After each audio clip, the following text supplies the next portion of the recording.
And we're live.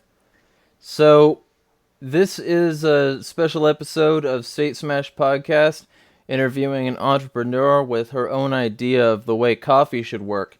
So, without too much ado, I gotta get the sponsors out of the way. This is brought to you by Liberty Professionals, um, Anarcho Coffee, so got some competition there, but Liberty Mugs and Necrotopia. It's also brought to you by Castle Keep Crafts as of a short bit ago. So feel free to go check out Castle Keep Crafts for all your little knick-knack needs and getting a nice artisan flair to your home.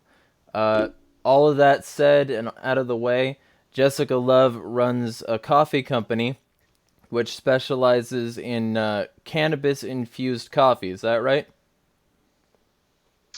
Yes, actually, Luvjava is actually combining two exciting and emerging markets. The product is high performance butter coffee, and I have infused it with CBDs.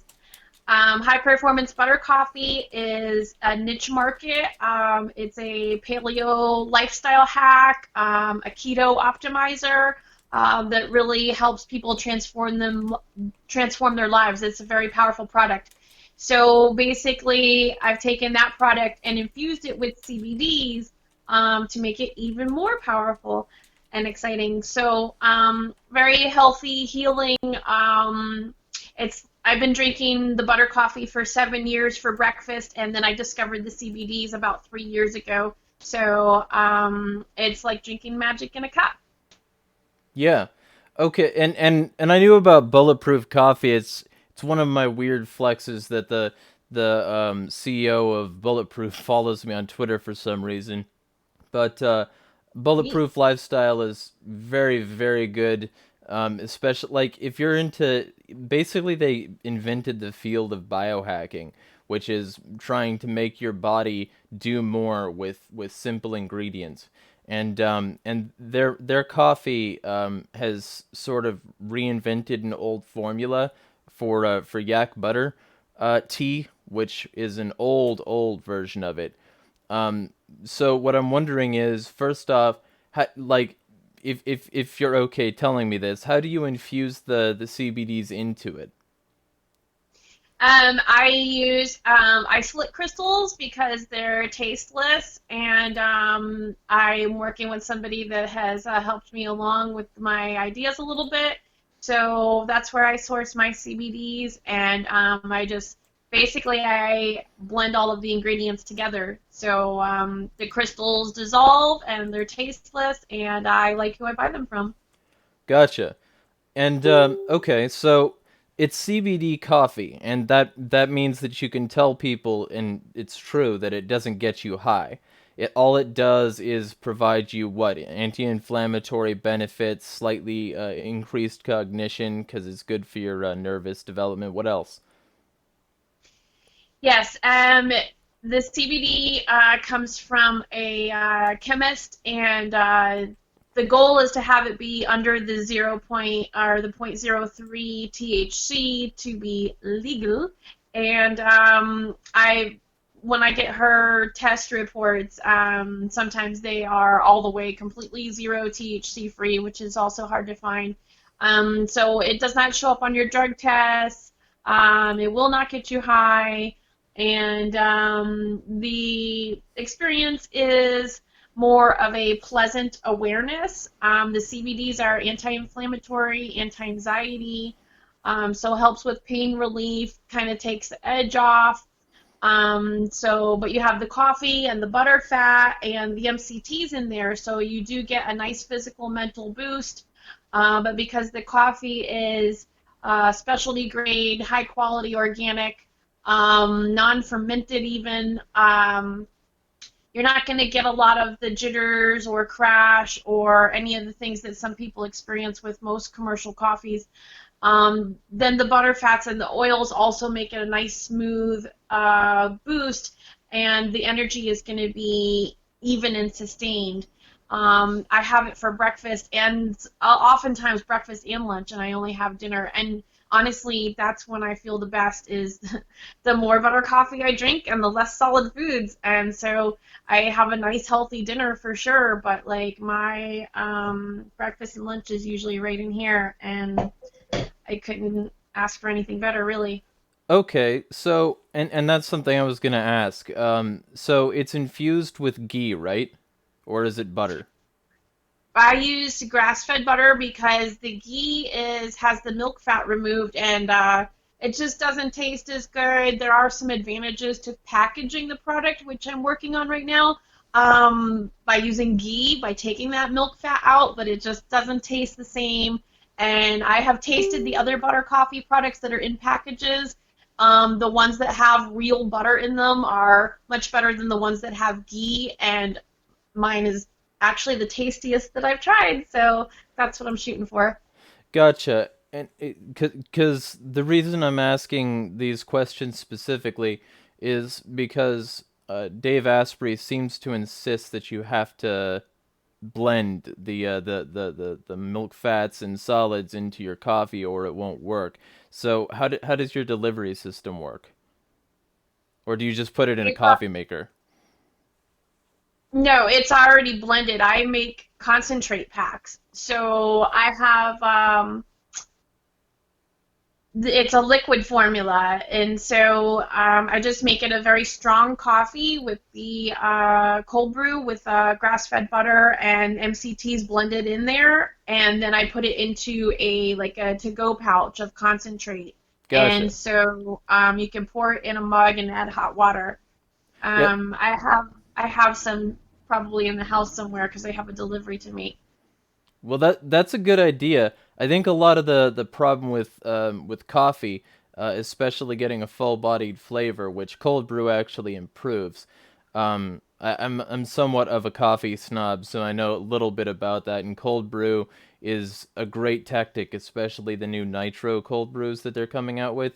But um, a lot of people can't get the coffee that they need in the morning, and having a pack like that they could what like dilute, or is it just like already in edible form? Yeah, you just pour the concentrate pack into a mug and add hot water. 1 second. I will show you. Gotcha.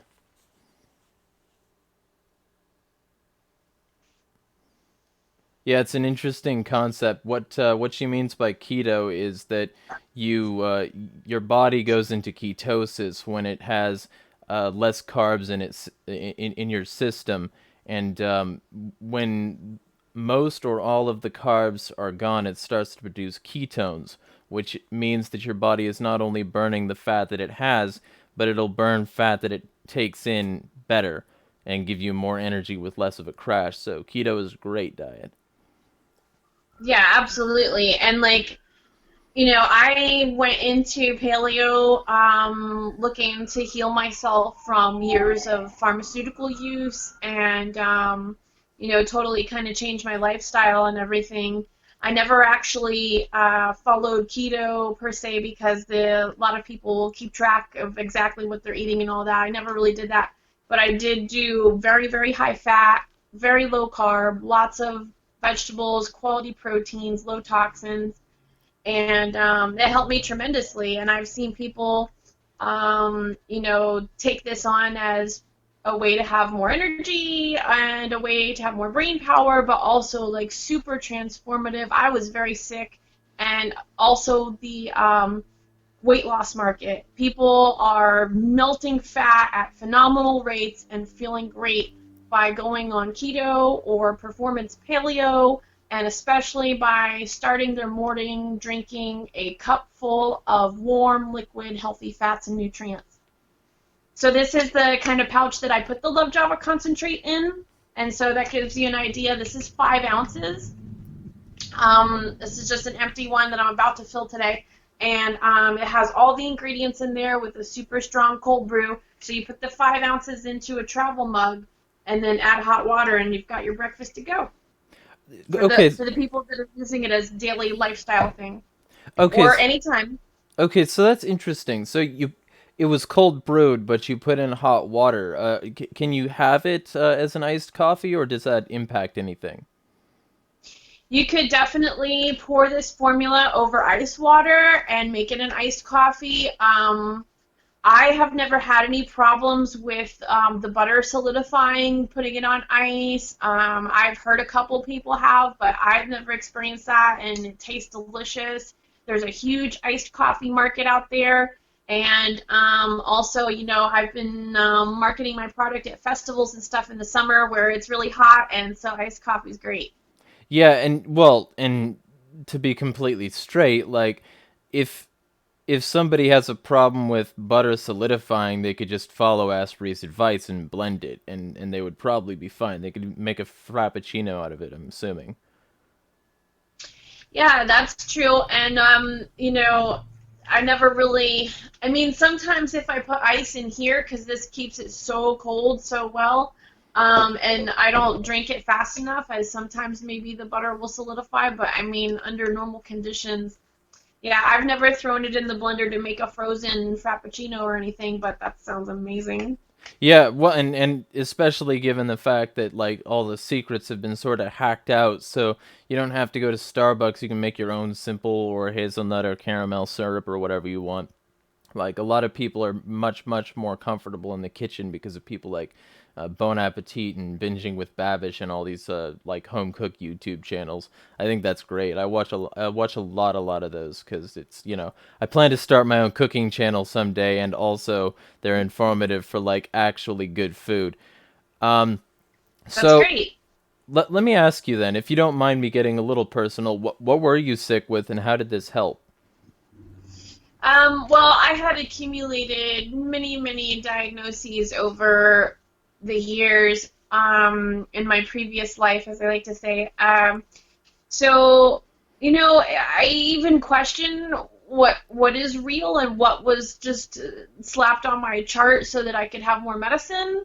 I Mm-hmm. don't even know, but definitely I had been in a car accident and I had been taking opiates for many years in massive quantities. And then, then comes anxiety medicine and sleep medicine and muscle relaxers and the medicines that you need for all the side effects, and then you're miserable because you're in pain and you can't sleep right and this, and now you need all these medicines, so you're like a slave to these pills and um And the doctors and your insurance. yeah. Yeah.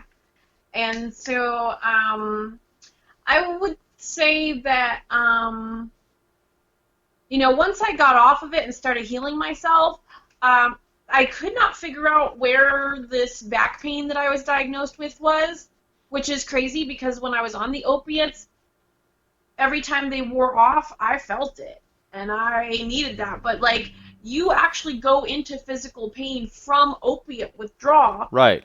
So, even if there isn't actually really any pain there, you have pain from opiate withdrawal. Opiate withdrawal is the painful thing.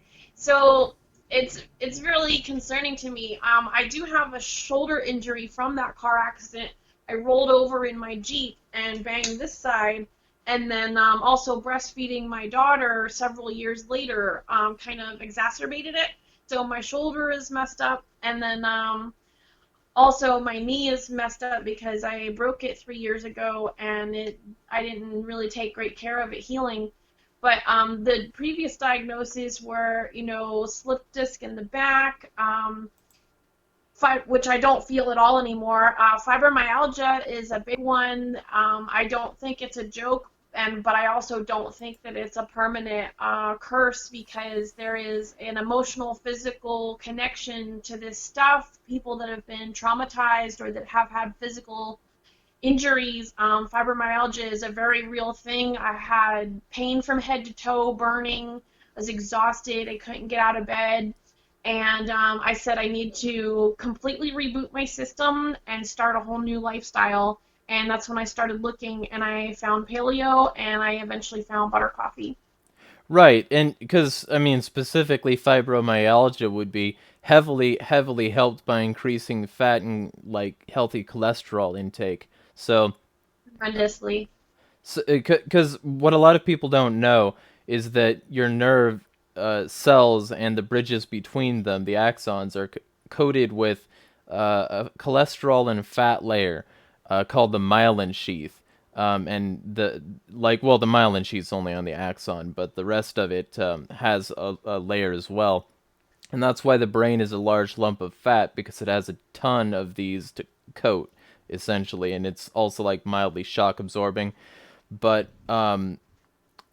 when people don't have enough of it in their diet, what they're doing is they're stripping bare the myelin sheath, and it causes a huge problem in a long series of them, where they not only have scarring, but which is what gives that pain, because all these like nerves are basically misfiring next to one another and sending the wrong signals, but it also causes like neurodegeneration and a host of other things.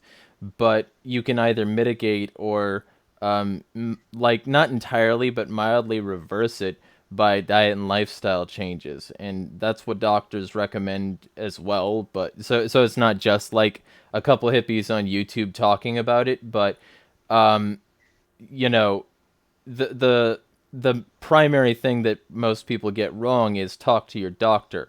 So what I'm wondering is, like, what how do you sell Luvjava to a non-hippie? That's a great question. I basically, like I picked blueberries out of blueberry patch last week, and the woman running it, I went to pay her, and I'm like, here's my card. I have a locally made product, blah, blah, blah. And she looked at the card before I could even finish what I was saying, that sentence. She goes, oh, you do CBDs? And her husband just had back surgery, and so like I just basically mention butter coffee and CBDs everywhere I go and see what the reaction is, because some people want to try it, some people don't know anything about it, it's just, and there's all these points that you can hit between keto, paleo, CBD, healing, all these things. And I can't really find anything that it doesn't help, or even completely heal all kinds of things. And so I'm just like looking for, what are your top complaints? Like, how do you feel in the morning, and how is your mood, and how is your diet? Do you crave sugar all the time? I mean, pretty much anything, because it will help balance hormones and eliminate all kinds of things just from fueling your body on fats instead of carbs. Um, I go everywhere. I'm like, do you want to have more energy, more brain power? There's so many ways to sell Love Java. It's really exciting. And another thing that came along with what we're talking about, the diagnoses list, is, people that are in pain are usually depressed or miserable of some way, and there's nothing wrong with their brain most of the time. They're in pain and they're sad or miserable or whatever, but like there's such an epidemic of depression, anxiety, a lot of it from childhood trauma, like I can relate to, but people don't really tell you. The doctors never really said anything about like breathing techniques, or like cognitive behavioral therapy, or reprogramming your own thoughts. And so, like, those are diagnoses that I think, what was that really, because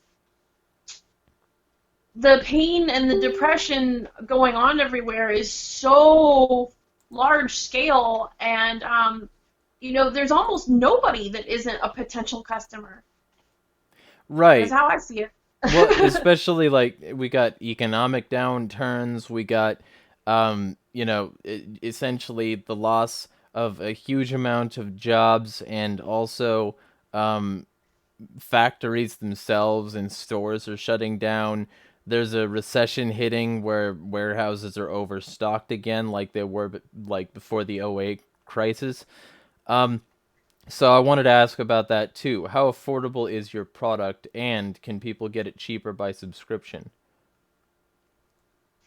Yes, well, I mean, if you look at the market, and as far as basically, infused food products go, That's a great way to see the value in Luvjava. The way I'm able to offer it now, just making it here without any real overhead, is a pretty great deal. I mean, if you go into a smoke shop, you're going to pay $10 for a 50 milligram CBD cookie, and I don't even want to put that stuff in my body. Like, Mm-hmm. I don't want infused candy. I don't want infused junk food. I want infused superfood. So we've got like a cup of coffee that basically is worth, maybe $7, especially, a large size one, and then 50 milligrams worth of CBD. Like a single packet, if somebody just wants to try one, that would be $10.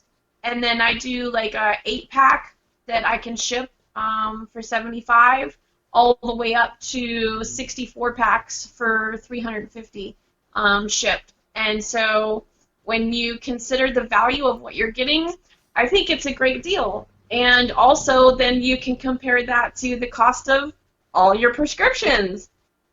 Right. Well, And it's and bing, bing, and bing. also like Starbucks. Like when people compare something like the cost of adding something to a budget, often they'll do like a comparison to a cup of Starbucks coffee. And for the kinds of things you're getting in that package, it seems like you would pay like $8 at Starbucks and not get any CBD. So, I mean, Absolutely. mind expanding on that? Like, who do you think your competition is, and why are you better than them? Well, definitely. I mean, I know I don't even really like the taste of Starbucks. I really actually haven't drank anything but this for like 7 years, except for a sip of other things here and there. But like and then Starbucks isn't that great. I mean, they use sugary syrups. Their coffee quality is not that good. Most of them aren't in America. Um, but um, you know, there is no marrying of the keto, paleo, superfood market and CBD market happening yet. On a very small scale, if you go to festivals and small local shops and artisan outlets, you might find some healthy CBD products that aren't just straight CBD tinctures, but mostly it's just you either get CBDs by themselves or you get them in junk food. So there isn't a lot of ways to compare. There isn't even a lot of market research to do. There are no CBD infused keto foods too much yet. Right. So, I mean, I love it when people try it and they say, "Oh, this is better than Dunkin's and this is better than Starbucks, and why would I ever pay that again?" But I don't really see them as my competition because it's just such a different, it's a specialty, it's a unique product. So So that's tough to say. so you would say that Starbucks is more like that, like candy CBD, instead of having just like CBD that you need. It gives you this like this sugary thing that's basically going to form the sugar addiction. Cuz like I think that's something that sort of irritates me about a lot of the cannabis market, is that they'll say how healthy it is, and then the next thing they'll do, they'll get you on some, like how much better this, and it is a drug, not just a plant, man. It's a drug, but it's also a drug that's pretty much good for everybody. um so they'll say that like this drug is better than cocaine and it's better than all these other alternatives, and then they'll put it in something with sugar in it, and that's All just right. as addictive, if not more, than cocaine in lab studies. So I like it does irritate me. But so you would say that Starbucks Drives is me more of that. crazy. Yeah, well, okay, so why don't you expand on that? Do you have any I mean, beef with the even CBD like industry? right. Well, last year I went to a large cannabis event in Boston, a trade show party, and there were some like local producers, and it was basically startup companies and edibles and food products that are getting ready to go into these shops in Boston area. Most of it was candy, and it was just like really confusing and kind of annoying, but there was a few people trying to make something a little better. Somebody had like CBD infused granola. I mean, that's not even good enough for me. I don't want to eat granola. I don't really want to eat a bunch of oats and carbs, and there's probably sugar in there. So, I mean, it's just like what? So it's like candy granola. I don't know. To me, it is at least. And I've taken my product to places that are into the health food market. Like we have All Real Meal in Manchester, New Hampshire. They deliver paleo meals. Hmm. Now, I went into their store, and once I get this ready to once I get this preserved, this formula preserved, and it can sit out without needing to be refrigerated or frozen, then I am going to be sending samples out to their customers. But in that market, it was very refreshing to go into their store and to see that they deliver paleo meals. They had a couple of CBD infused lemonades, Mm. and the owners have never tried the lemonades because they don't want to eat CBD infused sugar. What? So there are people that get it, but there's not a whole lot of people that get it or products to go into that market yet. Okay. Well, so I guess that'd be a question. What would you suggest to the common person trying to start up one of these things? I mean, I would suggest that basically there is a healthy alternative in the paleo keto realm, the healing realm. Like, let's get happy and healthy and stronger and smarter, right? There are healthy alternatives to all these different snacks. Like, let's start making them. My daughter is 7 years old. We unschool. She's wants to make gummy candies out of grass-fed collagen gelatin and keto sweetener. And like there's a way. We can replace dairy with avocado. We can, I've got this awesome paleo keto sweetener that is pretty much a miracle for this whole idea of transitioning people to a healthy healing lifestyle. It's a blend of xylitol, erythritol, stevia, and monk fruit that almost tastes like sugar. It's the best tasting one I've ever had, and it's a Liberty startup business called Kid Sweet. Definitely check that out. And no aftertaste, I'm assuming. It's because it's a blend. Like stevia didn't go over very well. I don't really like it. Most people don't. But the blend of the four alternative sweeteners, high quality non-GMO sourcing, is pretty good. Gotcha. All You have right. no complaints. Whereas I had tons of complaints when I first started with stevia, only a few complaints when I switched to xylitol erythritol.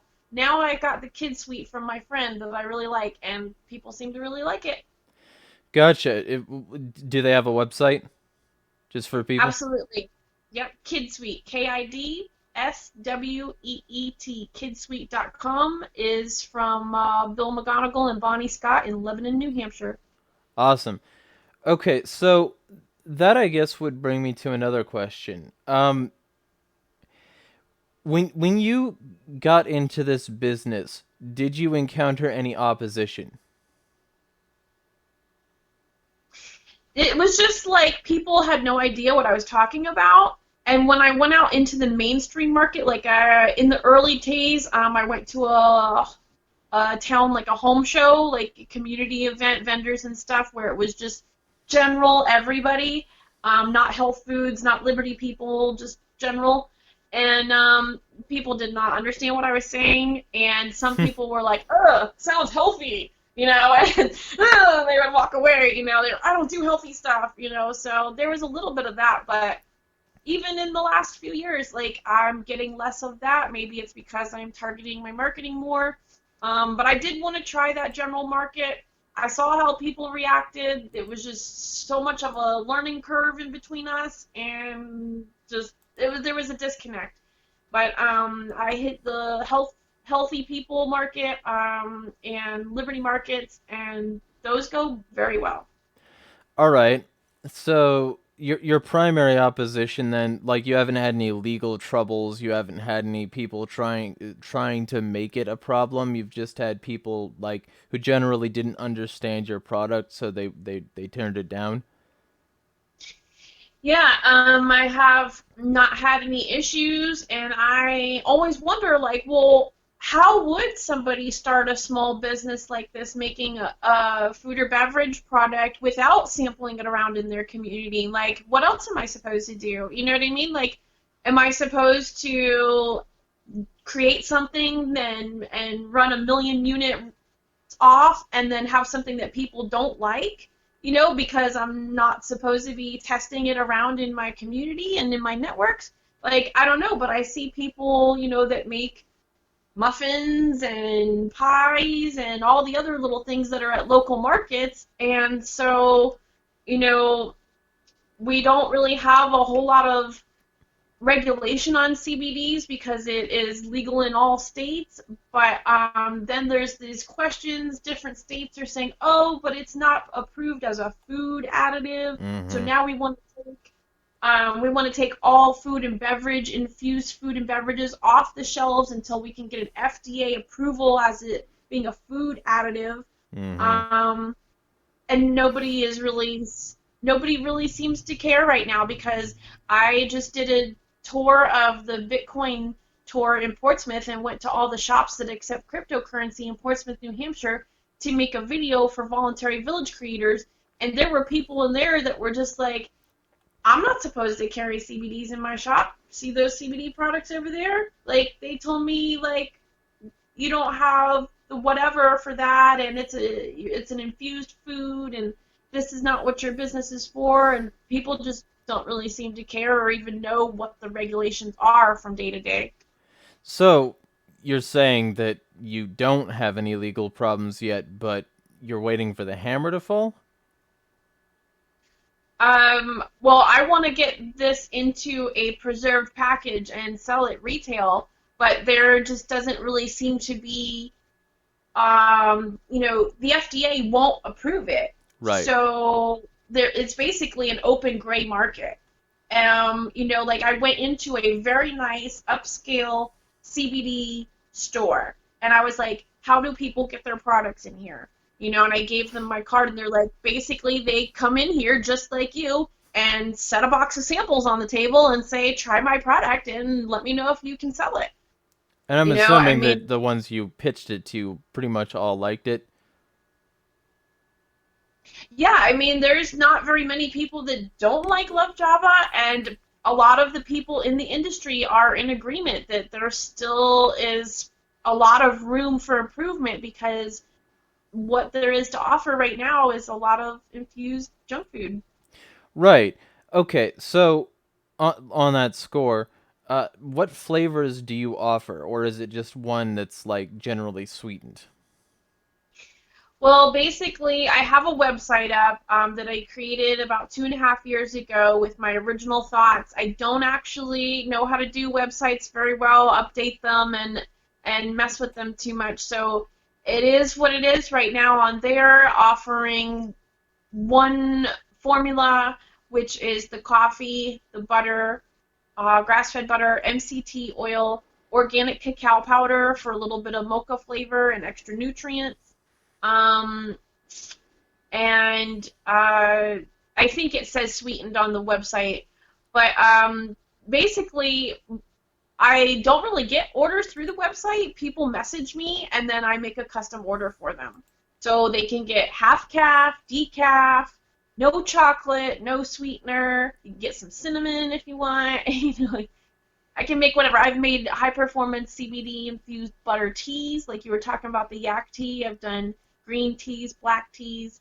So just friend me on Facebook, follow Love Java, either one, send me a message, and I'll make exactly what you want.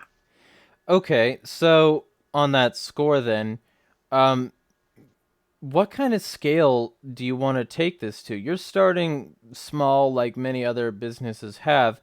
Um, But like, do you always want it to be small, or are you open to the possibility of like a big ass factory someday if you're successful? Yeah, I mean, I would like to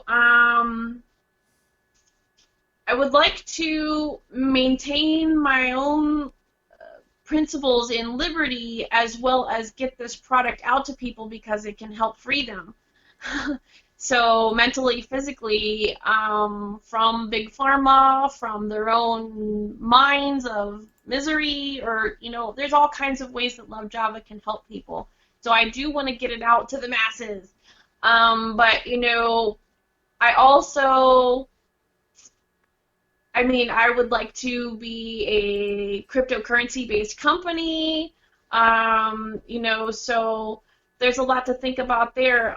Right now, I feel like because of these gray market CBD things going on, like I would love to get my product into local health food stores, smoke shops, CBD boutiques, and talk to those people about how important it is for them to accept cryptocurrency and learn about the benefits that cryptocurrency can bring to their business.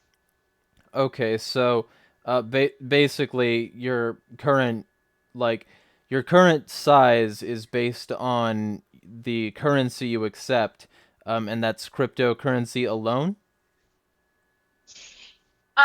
No, in fact, very few people actually pay with crypto, Okay. but I would like to help the CBD market by getting connected with these people that are selling CBDs and helping them see the benefits of crypto.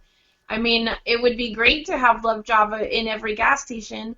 I can't clearly see the steps to get to that point.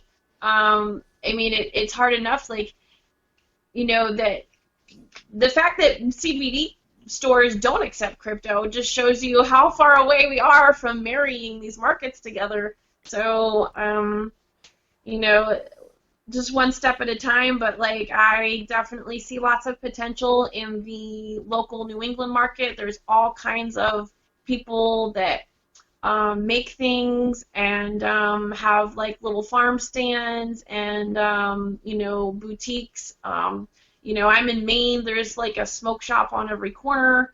So I think that's the way to go. Okay, so on that score, um, is your production primarily then halted by the concerns of the FDA regulation telling you can't have infused food? Is that primarily what it is then? No, what's happening is that the concentrate packs are water, butter, fat, and oil, which goes bad very quickly. And Right. so there's not really anything I can do with it until I get a preservative in it.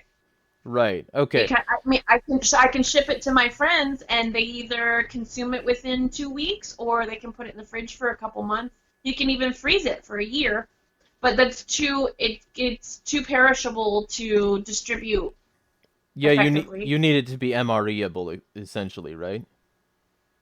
I need it to be what? MREable, like a meal ready to eat.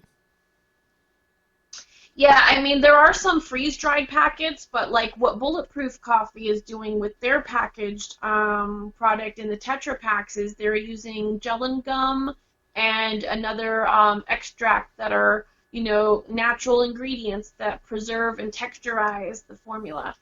So that's what needs to happen for me to be able to distribute it without it all going bad. Okay, okay, so you would be larger scale and possibly even a factory if you could get a stable product that was shelf stable. Right. And so the first person that wanted to preserve my product actually quoted me $30,000 Ah, to do the formulation. That was at UMass Food Scientist. But now I'm working with somebody that I met at a hemp festival and talking to them about preserving this and screen printing this package to have it look like an actual retail package. And I'm shooting for like a 500 to 1,000 unit prototype, and then we'll see what happens from there. gotcha. Okay, because like the reason I'm asking these specific questions is a lot of people I've talked to have an issue with either their business or their general life or lifestyle because the state is encroaching upon their ability to specifically like get either the production they want or the scale they want, and a lot of these people do small batches because of that. So I just wanted to get a feel for whether it was like a technical thing that you're trying to work out, or whether it was like the man keeping you down. So that's good I to have know. not I have not interacted with the man yet. I don't know at what point that even happens because like I was raised in a fundamentalist religious society. I was not taught statism. I've been an agorist my whole life. Like I don't even know at what point I interact with them. So that's why it was impressive to me. It was exciting to me last week when I did the Bitcoin tour in Portsmouth, talking to these shops, and they were like, yeah, you just bring in a box of your product and we'll try them and see if we can sell them. I was like, Gotcha. yeah, all right. Well, you can not answer this if you don't want to, but mind expanding on your fundamentalist upbringing? I was raised in the Jehovah's Witness organization, and so we basically put God's law above man's law, and they were compliant as little, they didn't care. They didn't like try. They just did what they had to do to be compliant, and they're not affiliated with politics at all. Like I was never taught anything about how government works. I still don't really even know to this day. So, I've kind of just always done everything this way. And to get something into the mass market, I was pretty intimidated by that idea. And I did talk to some beverage consultants, and they told me that FDA approval is extremely difficult and yada yada. And then I was told, oh, well, once you put the CBDs in it, you can't even get an FDA approval. And so now that opened the way for me, really, because before I put the CBDs in, I was going to have to get an FDA approval to sell the product. But now it just seems like with the CBDs, you can't get an FDA approval, but you can go around to your local community and see who will carry your product. Right. So that's why you're calling it a gray market then. You're calling it a gray market in like Yeah. that Konkinist sense. Yeah. So okay. So what would you tell to somebody who is afraid to start something like this because of all these regulations or whatever? Well, I mean, it's like, I think it's a great time because it's a little chaotic and nobody knows really what to do. Just like, for example, like people take their THC vape cartridges on airplanes because, like, the TSA hasn't even been trained on what vape cartridges are or anything. Like, they've gone through security and TSA will say, "What is this?" And they'll be like, "That's my vape cartridge." And they'll be like, "Okay," like they don't even like know to look for. You know what I mean? There's like there's all this new technology and these things coming out, and the government can't keep up with it. And they're trying, and that's why we don't know what the regulations are from day to day because they keep trying to pull different things, but they can't keep up with the rate of the cannabis industry. They can't keep up with the rate of blockchain. Like, these things are moving faster than them. We all know that the government is slow. All the bureaucracy, all the red tape, all the processes it takes to get decisions made. I don't even know how it works, but it's like we're moving along. Like, humans are evolving. There are bigger, better products and things happening, and the old system can't even keep up with trying to regulate it. So I would just say try making stuff, go to local events, farmers markets, artisan craft fairs, music festivals, find other people that are making products in their house and start talking to them, trade with them, see who they're selling their stuff to. You have to experiment. Right. Yeah. Because um, there's a product out on the market called Huell. I don't know if you've ever heard of it, but it's supposed to be a full meal that you can just scoop into a cup. I like the idea. I've never had it before. I plan to try it at some point. I also plan to try Gainful, which is um, personalized protein and nutrition for whatever diet you're doing. But like Huell started as this guy just mixing the ingredients. In fact, I think it might have been Vice that interviewed the guy, and they like went to his production facility, and it was this like warehouse in the middle of nowhere, and there were these people in like behind plastic just filling the the bags that they would eventually send out by hand by just like scooping a scoop of like this is that protein and this is that vitamin and mineral compound. And I remember thinking that when I was maybe like high school years, back when I was a neocon, which I'm not proud of, but I'm proud of having strayed from that path, obviously. Um, that would have bothered me. I would have looked at that and said, well, hey, why don't you add some meth to it while you're at it because of the vibes? So, what do you tell people who are concerned about a homemade product? I mean, I don't know. Like, I don't have any. I've never had a concern about a homemade product. I mean, we go to like potluck events and we have barbecues and people make food at home. Everybody makes food at home. Why would there be a problem with a homemade product? Do they this market of local homemade healthy stuff, they don't want preservatives. You know, people like handcrafted, one of a kind. You know, it's a totally different thing. So, okay, so generally you haven't had a problem and you don't think you'll have a problem, but if you do have a problem, it won't be like the majority of the market, you think. Because you're targeting your markets to a very specific set of people who are interested in trying this sort of thing made by hand, you know, artisan essentially foods and beverages. Um, you are Yeah, insulated. and I hope to have this formulated and in a product that I can bring to stores in the next few months. And then there won't, I mean, that would be coming from a factory. That would be coming from a co-packer. So, and it would have a preservative and it would hit that market for local shops. But just getting started and networking with my connections and with my community, people are like, yeah, you know, they're supportive of it. It's, you know, the closer to home, the more natural the ingredients and the processes, the happier they are. Gotcha. Yeah, because it like on its face, it seems like a good product.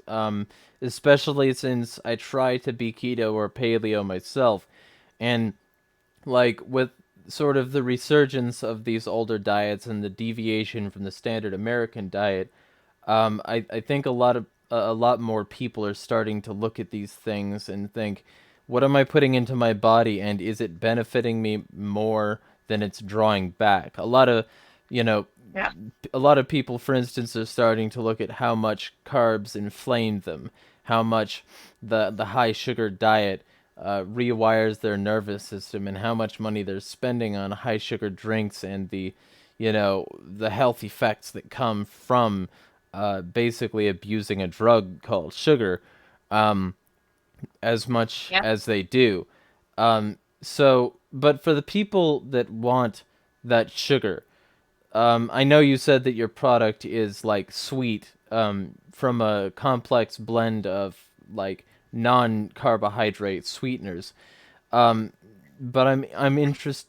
A lot of people, you know, most people don't even want the sweetener because the coffee is so high quality and the cold brew is so smooth that most people don't even want the sweetener. But having that kid sweet blend that is delicious and sugar free really helps the people that are looking to change their life, to transition from that flavor that they're used to, at least. They're Right. not going to get that high from it, they're not going to get the sugar rush, but at least it'll taste like it. It's like brain trickery, you know? And so that at least they're, because getting somebody that's on a sugar diet to drink unsweetened coffee, even if it is smooth and delicious, very difficult because they're used to having that Dunkin' Donuts, Starbucks Mm-hmm. syrups and just loaded with sugar. So to get them to drink unsweetened coffee, very difficult. I love having the kid sweet available for them, but definitely do not have to get it with the kid sweet. All right, so you do have two flavors then. You would have the unsweetened coffee and the coffee with kid sweet in it. Yes, and it can have organic cacao powder in it or not for a mocha flavor. I also love putting Ceylon cinnamon in there. I make decaf. I can make half calf. I can do green tea, black tea. So lots of options. Oh, so you have tea options as well then. Sure. People message me and they're like, "Can you make it like this?" Yes, I can. The So idea, what, how many things can I put grass-fed butter, MCT oil, and CBDs in together? right, and well, okay, and that's a handy thing to know. I could probably describe it, but you might be able to describe it better. What is MCT oil and why is it good? MCT oil is the medium chain triglycerides extracted from coconut oil. The standard American diet um, sadly has very little of those things. And so when you consume MCT oil for the first time, your brain really lights up and you get a nice, healthy, sustained energy mentally and physically. It's literally similar to the fats that your brain is made out of. It increases your metabolism, so that helps. That's why people are having such extreme results in the weight loss market, and gives you energy like a carb. However, it's a good boost. However, it's going to be smooth and sustained instead of a spike and a crash.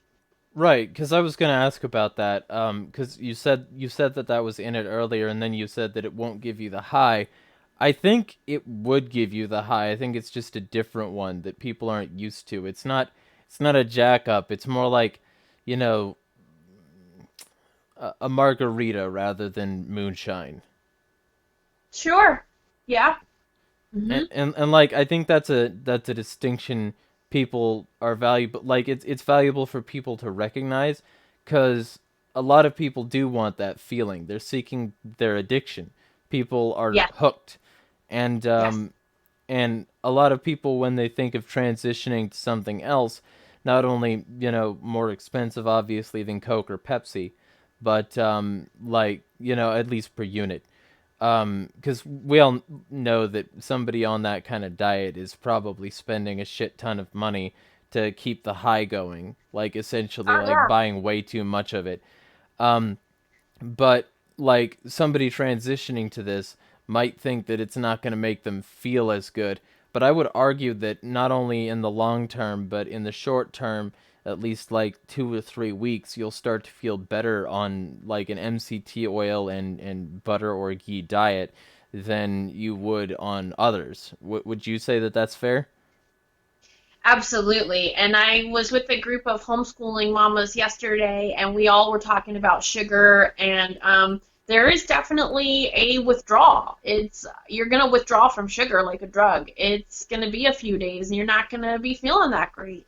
But I would just say it's only a few days. You're going to get through it. Keep loading up on those fats because they're going to keep you full at least, even if you feel like you're not getting your drug and you might be cranky and it's different. But once you come through those sugar withdrawals, you're going to feel what real, healthy, clean energy is like. And you're going to be like, wow, I can't believe how sick I was before. I didn't know that you could feel this good. So Right. that's amazing. And you can a great example to look at is the documentary on Netflix called Magic Pill. The Magic Pill is about keto diet, and it's about how incredibly healing keto is, and it shows even like a little girl that has like brain or behavioral problems and is basically on a processed food and sugar diet, and she wouldn't eat the keto food, so she basically starved, and she not starved, but she was hungry, and she was had behavioral problems for a few days, and eventually like she had to eat the food that was in front of her. And so once she got hungry enough, she started eating the healthy food, and her symptoms started decreasing significantly. Yeah, well, cuz I really hope, and this is my hope today for anybody interested in information on the standard American diet. Please, fucking please, watch that sugar film. I watched this like, fuck Morgan Spurlock. That guy does not know how to make an like ethical documentary, and anybody who listens to him is probably not only lost, but lost for very good reasons. But watch that sugar film. This guy didn't do some stupid shit and lie about it later. This guy just went through and tried to make like the best case for getting off the standard American diet possible, which was showing people that low fat, high sugar diets were actually leading to a high fat, low energy lifestyle. Um, and so I hope people watch that. Um, and like one of the things that like I think a lot of people don't get, not only do I ask people, do you want to live to be old? Do you want to live to see your grandchildren graduate high school? Well, then maybe you should mitigate some of these things that are actually causing problems. And one of the key things that causes problems is that sort of let me jam as much sweetener into this as possible. Let me have as many carbs as possible. Let me, yeah, and it wears down your teeth because humans weren't supposed to be grain like over consuming animals, and so we've got these like stubby teeth and these unhealthy teeth because all those carbs rest on your teeth, and the bacteria start to eat them, so you get these orangings. Um, and I think like a lot of these problems that these people have is with not switching to this. So I do like I try to encourage people to check out products like yours because I think that if they could like realize if they could make the switch long enough to get that the common diet is what's effectively killing them, making them not live to be as old as they could be, and like not researching these things, that they would be able to like have an emotional connection to their health in the same way that they had an emotional connection to their non-health. Sugar, yeah. So, like, let me ask you then, the reason people are addicted to these things is not because they're actually good. It's because the marketing has pressed it down into their skull as the good thing for so long, and because the human taste system does not evolve to like taste complex flavors until like 14 or 15. So they start marketing to kids. They start marketing to kids with like these animal mascots and all these colors and all this Yep. bombardment of tell your mom to give you gushers and your head'll turn into a psychedelic fruit. Yeah. So how do you counter that? And are children interested in consuming these sorts of things? And would you recommend that? Yeah. You know, a lot of times I just say, some people are awake to the fact that, there is definitely, like the processed food industrial complex, like Yeah, it's a whole system designed to keep us a certain consume it. way and to buy the medication and to be dumb and docile and so they understand it that they're getting you get what you pay for. Other people are not awake to that, and at least still I can be like, you get what you pay for, and then like having a small child and going to homeschool meetups, and we go to gymnastics class and stuff, and you know some the people aren't always awake, and like this one mom, like she's like, oh, we'll get some candy before gymnastics class so you can have energy. But then like 5 minutes later, like she's all upset about how her daughter can't pay attention in class.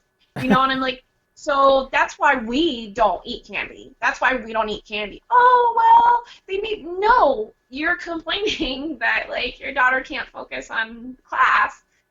But, do you see what's going on here?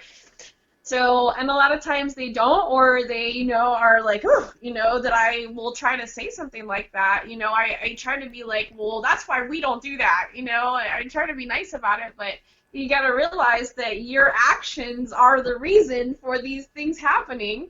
So make different choices, but these kids are so hooked on the sugar, and until the parents detox themselves, there's not, and so many people are so far away from the learning curve that you can't help everybody. They don't even want it. They don't even have a concept. So the people that do or that are curious, I try to talk to them a little bit, about what's going on, and you can replace your breakfast, you can replace your medication with something as simple as butter coffee, and just get into vegetables and moderate meats and better meats, and you have to experiment with what works for you and try new things and try different taking supplements. So it's always a challenge. I try to observe a little bit and see where people are first before I know where to start talking at. Yeah, because I don't know if you've seen me around Facebook, but I have a little trouble being nice, and a lot of the time, I'll end up in a conversation like this where some parent is complaining about the way their kid behaves, and I'll start asking all these questions and trying to figure out what their kid is like, their diet is, how much time they Right? spend in front of technology, all this sort of stuff. And eventually the parent says, it's not your place to tell me how to parent my kid. And I'm like, yeah, it is. If I see you doing something fucking wrong, it's my place to use my mouth or my other speech factors in any way I want.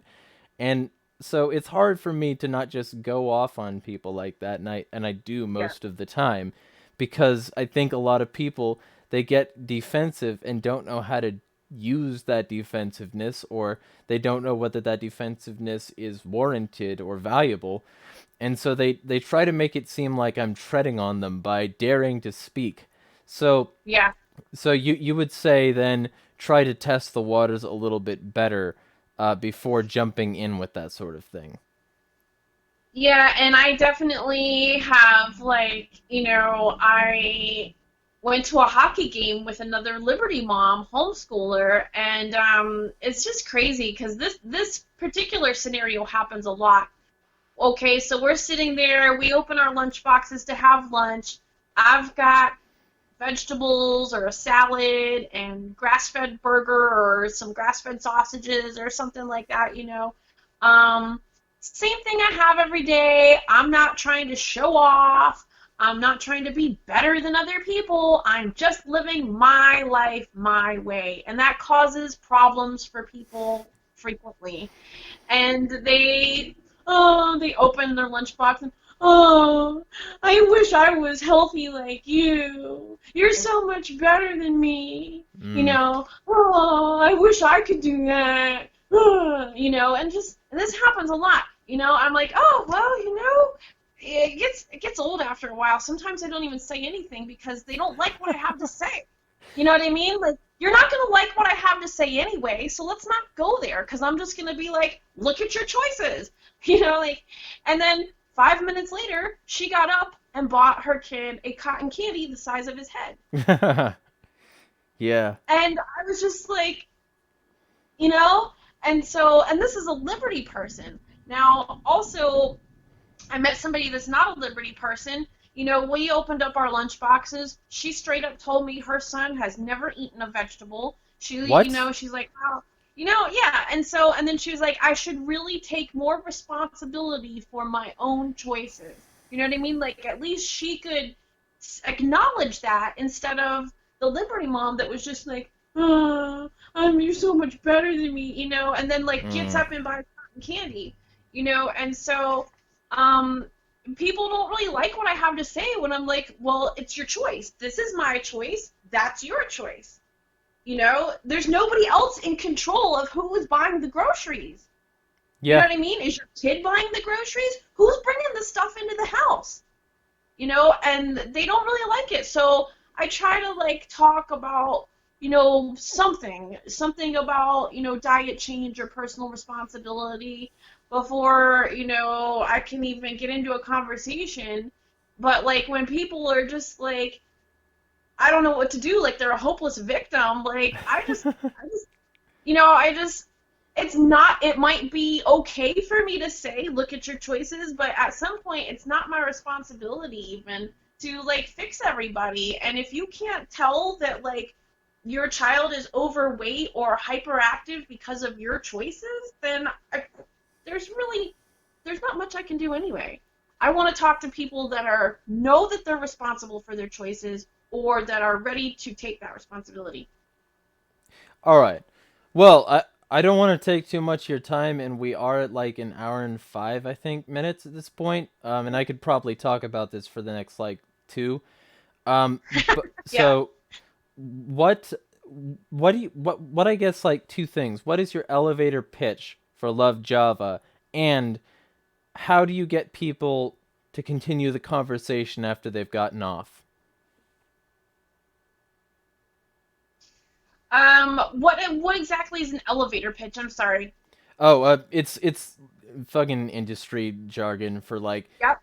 like the thing you say to somebody to try and sell it to them by the time they get to their floor. It's just a short like sort of advertisement. Like how would you try to get people's attention and get a sale by the time the elevator reaches their floor?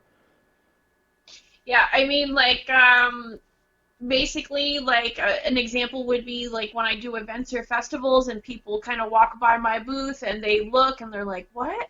And I'm like, hey, I go, hey, have you ever heard of putting butter in your coffee? Isn't that crazy? You should really try it because I have a superfood formula that is healthy and healing and delicious. I got this high quality coffee blended with grass fed butter, MCT oil from coconuts, and infused with CBD. So basically, you're consuming a cup full of warm, healthy liquid fatty acids and nutrients. And it's going to completely change the way you start your day.